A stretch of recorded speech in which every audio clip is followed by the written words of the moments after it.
이번에 제가 개혁신당에서 창당 과정에서 정강정책위원장이라는 직위를 맡았습니다. 아무래도 정치라고 하는 것은 시민들의 삶을 걱정하는 것이고 그것을 더 낫게 하기 위한 아이디어의 경쟁이라고 생각합니다. 하지만 작금의 정치는 오히려 정치가 시민들의 삶을 걱정하는 것이 아니라 시민들이 극한 대립으로 얼룩져가는 정치판을 걱정하는 모습으로 흘러가고 있습니다. 그간 정치권의 모습을 반성함과 함께 새롭게 그리는 신당의 미래에는 삶을 바꾸는 아주 구체적인 정책들이 함께 할 것임을 우선 약속드리겠습니다. 저는 제 탈당 선언문을 통해 앞으로 표가 깎이는 이야기를 하더라도 대한민국의 30년 미래를 위해서 올바른 설계를 하겠다고 이야기했습니다. 앞으로 개혁신당은 10대 기본 정책을 하나하나 발표하겠습니다. 그리고 중앙당 창당이 완료되는 시점에 그 모든 것을 포괄해내는 저희의 철학을 담은 정강을 발표하도록 하겠습니다. 오늘 발표할 첫 번째 기본 정책은 공영방송 사장 선임 구조 및 방송산업의 규제 완화에 대한 내용입니다. 이 이후에 또 언론대에서는 포털과 언론 공정성 문제에 대해서 다음 기회에 따로 다루도록 하겠습니다. 첫째, 개혁신당은 22대 총선 이후 즉시 공영방송, 즉 KBS, MBC, EBS의 사장을 선임할 때 사장 임명 동의제를 시행하도록 방송법 개정을 추진하겠습니다. 또한 공영방송 사장에게 10년 이상의 방송 경력을 강제하도록 하여 직무 경험이 전무한 낙하산 사장의 임명을 원천 봉쇄하겠습니다.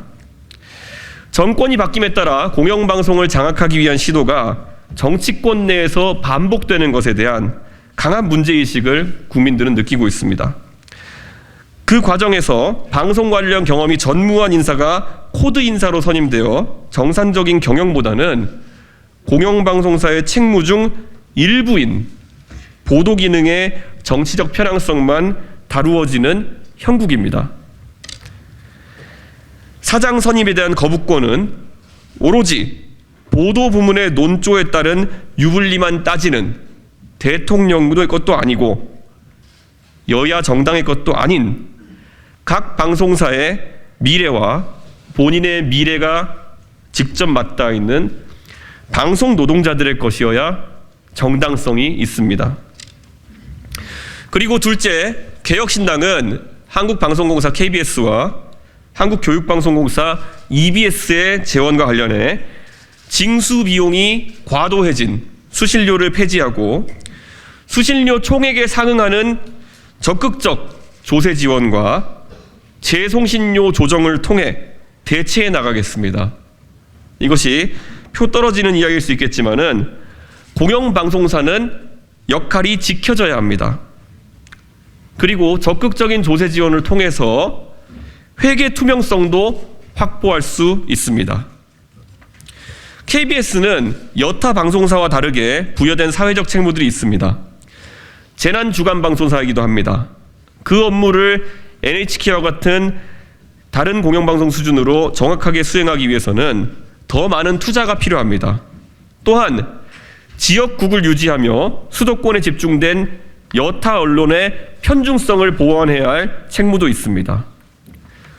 또한 단순하게 상업적으로만 봐서는 제작 가능성이 없는 콘텐츠를 만들어 보급하는 역할을 해야 합니다. 현재 상업방송사가 다룰 수 있는 역사물은 파리바게뜨가 불란서 제빵소로 PPL을 할 수 있는 미스터 션샤인 정도까지였습니다. 고려 거란 전쟁에 억지로 PPL을 넣기보다는 KBS가 상업성 수익성이 부족하다 하더라도 국민의 사랑을 받는 대하 드라마를 제작하는 것도 고유의 역할일 것입니다.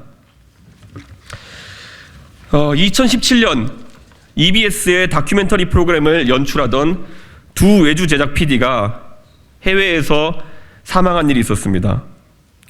공영방송사가 충분한 제작비를 지급하지 못해 독립 PD들이 과로와 과도한 위협에 노출되는 저임금 하청 노동자로 전락해버린 현실을 드러내고 있습니다.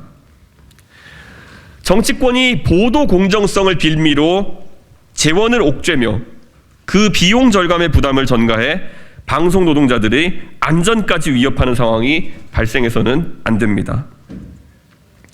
셋째, 상기한 개혁신당의 주장대로 국민의 혈세를 직접 지원받게 되면 KBS가 지난 몇 년간 보도 편향성 논란의 핵심이었던 외부 진행자들을 능력 있고 장래성 있는 내부 인력으로 전원 대체할 것을 요구하겠습니다. KBS가 여타 민영방송사와 시청률, 청취율 경쟁을 하는 과정 속에서 단기적인 성과를 위해 외부 진행자에 의존하면서 그 선임 과정과 처우에 대한 불필요한 논란이 보도 편향성 시비에 일조했다는 것을 개혁신당은 지적하고 싶습니다. 넷째, 개혁신당은 방송사업자에 부과된 불합리한 규제, 특히 OTT와 방송사의 다른 규제가 적용되는 광고 그리고 편성, 심의에 대한 불일치를 해소하겠습니다. 똑같은 제작물을 만들어도 방송법의 규제를 받아 방송에 틀 수 없지만 정보통신망법의 규제를 받는 OTT에서는 틀 수 있는 프로그램들이 있습니다. OTT에 대한 접근성이 방송에 대한 접근성과 크게 달라지지 않는 지금 OTT에 대한 규제를 강화하는 방향보다는 레거시 방송에 대한 규제 기준을 전폭적으로 크게 완화하는 방향으로 가겠습니다. 그리고 방송사에 적용되는 갖가지 광고 형태에 대한 규제 또한 걷어내겠습니다. 국제기구에서 합의된 것이라고는 하지만 모유 수유를 촉진하기 위해 분유 광고를 금지한다던가 어린이들을 위해서 햄버거, 피자, 콜라 광고를 금지한다는 조항들은 시대착오적인 측면이 있고 지하철역 스크린도어에는 이미 도배되어 있는 의료 관련 광고가 방송에서는 규제되는 것도 형평에 맞지 않습니다. 방송산업이 규제로 인해 창의가 억제되고 정치 갈등의 장이 되는 현실을 타파하기 위해 개혁신당은 앞으로 꾸준히 고민하고 의견을 내겠습니다.